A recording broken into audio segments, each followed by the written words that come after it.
Hello friends, in the series on the income tax cases, today we will discuss an issue which is related to the deduction of TDS under section 194C.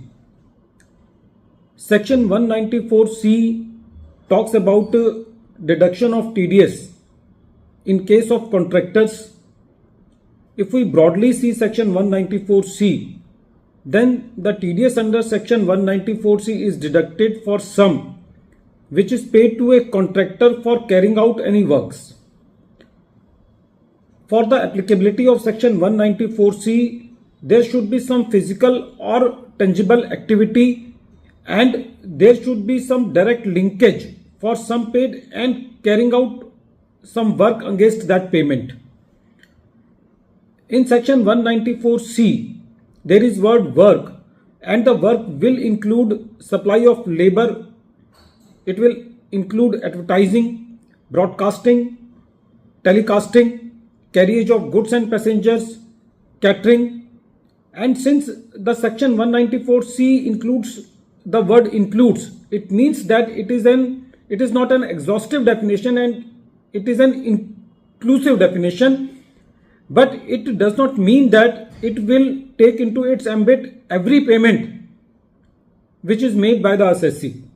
In the present case, the assessee was National Highway Authority of India, and the question before the Honorable Delhi High Court was that whether the payment made for capital subsidy, which was in the nature of equity fund or equity support to the various concessionaries or to the various implementation units of the NHAI, will be subject to deduction of TDS under section 194C.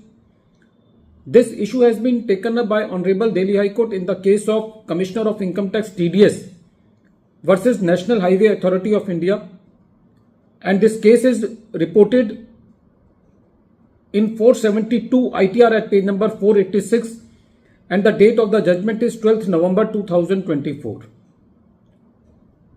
The assessee is National Highway Authority of India, which is constituted under the National Highway Authority of India Act 1988, and the prime object of the assessee is the development of the highways and the associated facilities.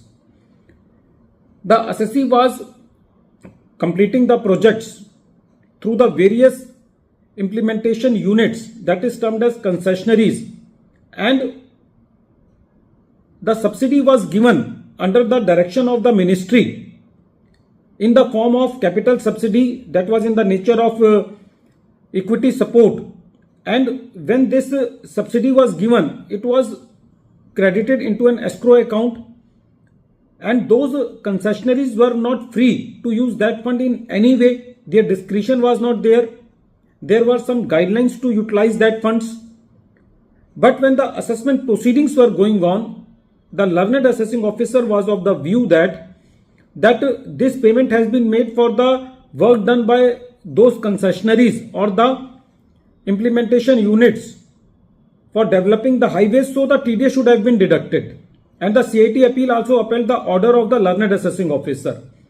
When the matter came before the tribunal said that in the present case, the grant paid by the assessee was in the nature of capital subsidy or equity support to make the project lucrative. The tribunal said that in the present case, the grant which was given was directly credited into the escrow account, and it was not in the nature of the payment for the work done. The funds were not at the discretion and disposal of the concessionaries. So, from the facts and circumstances of the case, it cannot be said that this payment has been made for the work done by the concessionaries. It was in the nature of the grant which was under the direction of the ministry, and it was credited into a different escrow account of the concessionaries from where they can utilize the funds according to the guidelines of the government. So, from the facts and circumstances, the payment of subsidy which was done by the head office of the assessee is not in the nature of the contractual payments under section 194C, and hence they are not liable to be deducted TDS under section 194C. The Tribunal reversed the order of the CIT appeal and the High Court upheld the order of the tribunal. At the end of this video, once again I am repeating the name of the case.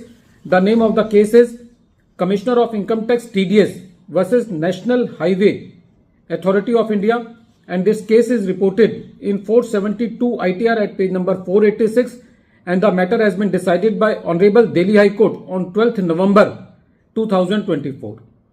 Thank you, friends.